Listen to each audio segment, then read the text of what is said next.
So, when I was growing up, my mother was very hardcore Christian, like very hardcore Christian. She was very dedicated to, living in the Lord's ways. And so we went to church a lot when I was little, on Saturdays some days, but Sundays like the whole day. We were there from like 10:30 in the morning till at least 10:30 at night, even when I was little.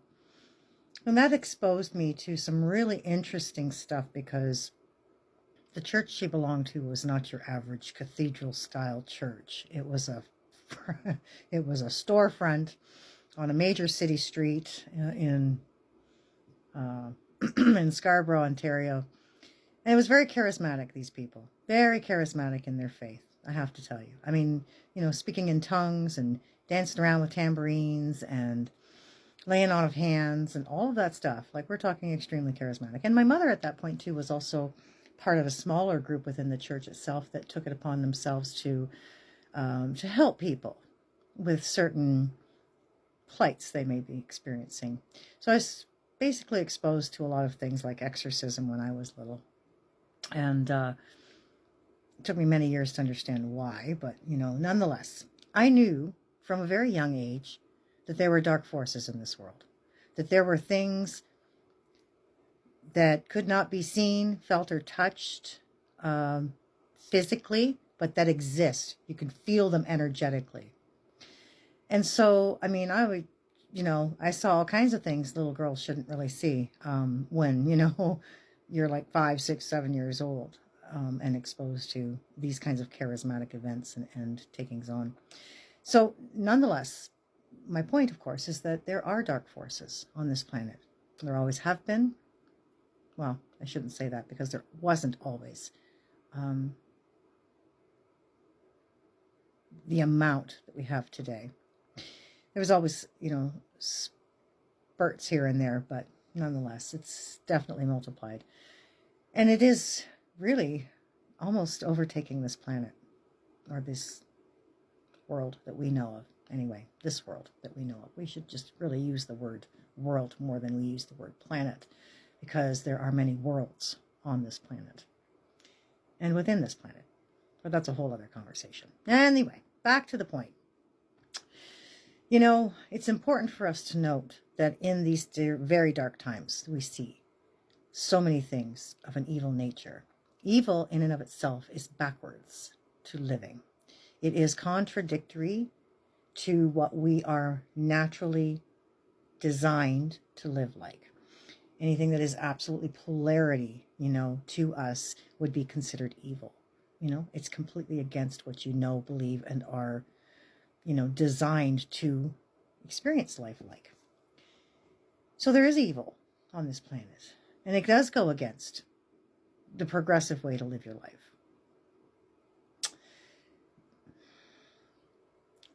I'm not much of a Bible fan because there's just so many different versions. Everything's all about the interpretation, and most of them have been manipulated. There's very few sacred texts in this world that are that actually are full of the information we're all really meant to know. And so what you see and what you read from your average standard Bible is a collection of books that was chosen to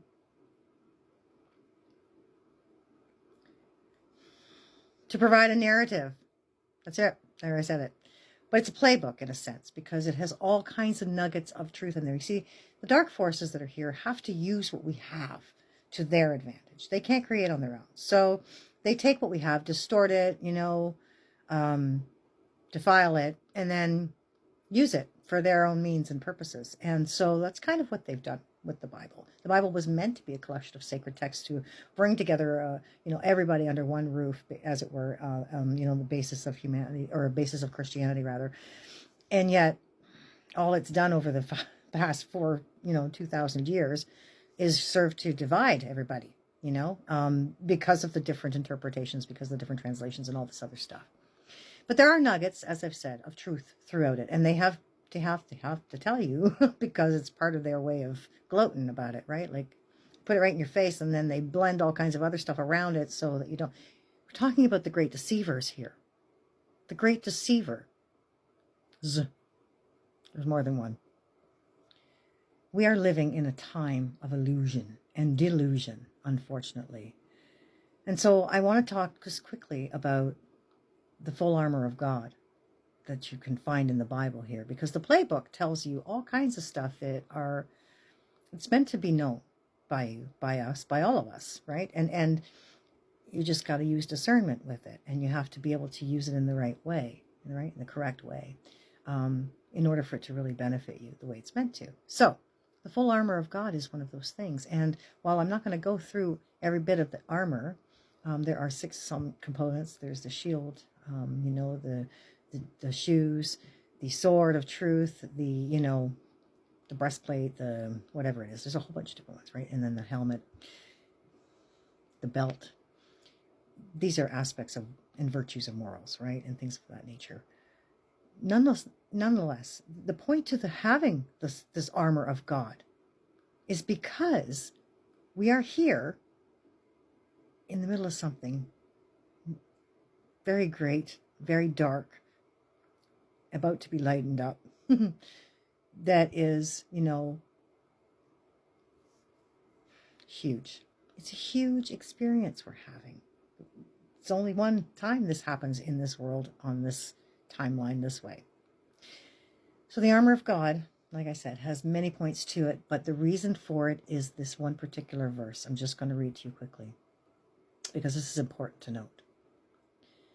It says here, and this is from the King James Version. I've chosen off of this little Bible Hub site here. Ephesians 6 is the book of the Bible. Ephesians chapter 6, verses 10 on state this. Finally, my brethren, be strong in the Lord and in the power of his might.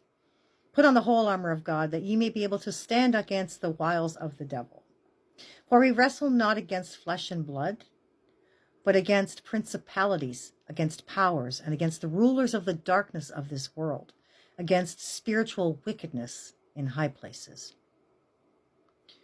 Wherefore take unto you the whole armor of God, that ye may be able to withstand in the evil day, and have done all to stand. That's now, and that's why, right there. Do you know what principalities are? That's not something physical.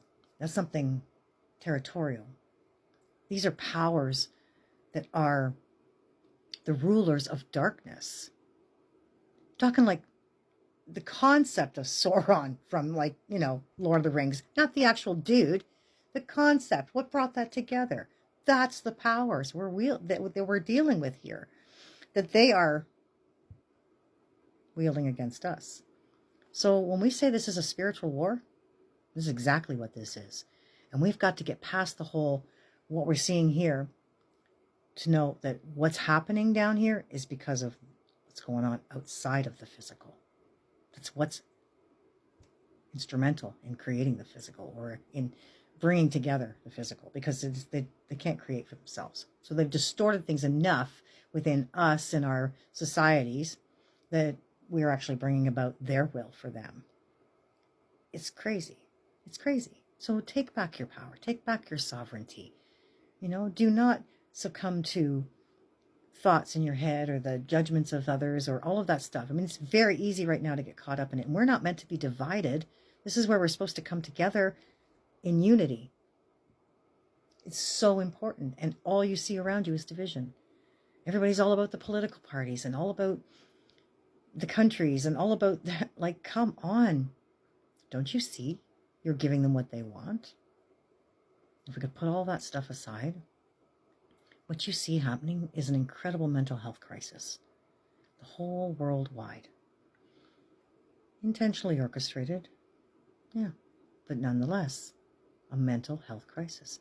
And these people need love. Every one of them doesn't feel love in the way that it's meant to be felt.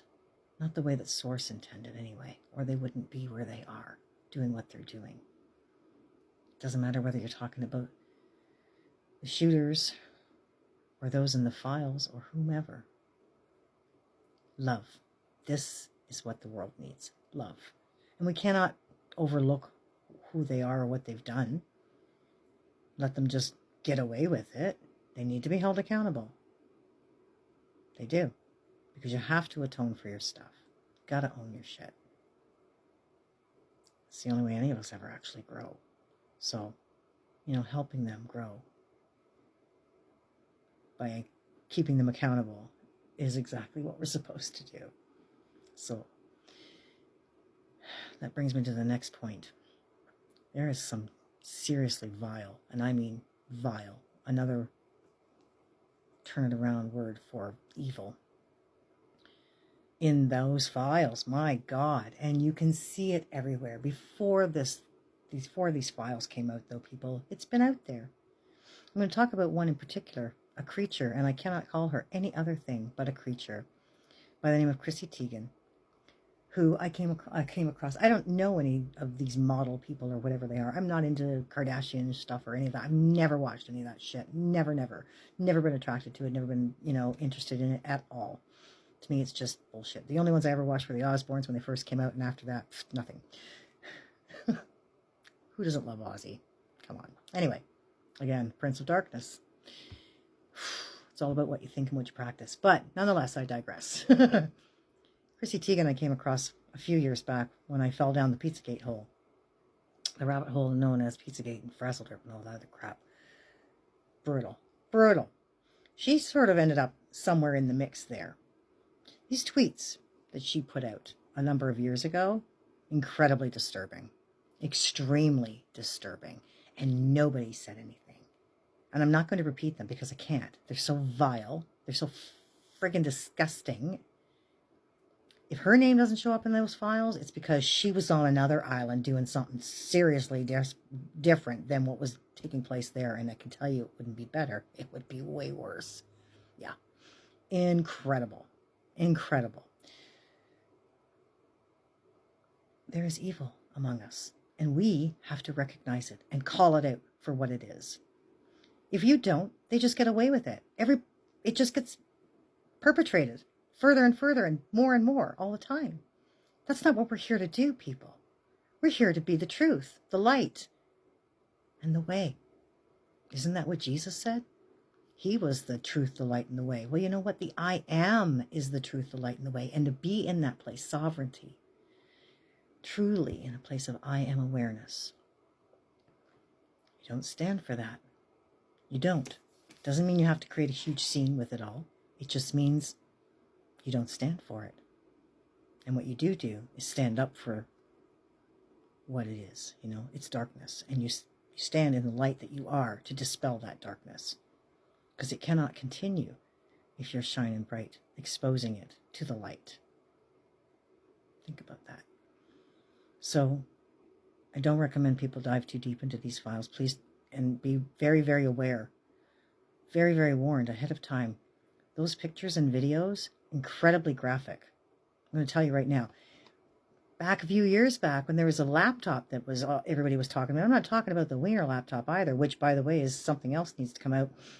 I'm talking about Hunter Biden's laptop. I don't know where the hell all that stuff went, but, under the carpet that went because of who he is or what he was, what all that crap was about. But I could tell you, I saw stuff on that laptop.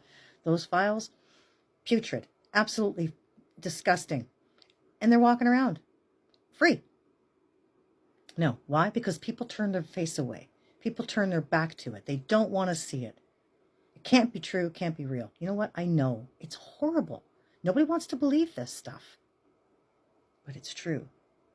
And the faster we accept it and then do something about it, the faster we can stop it. Because it ties into so many other things.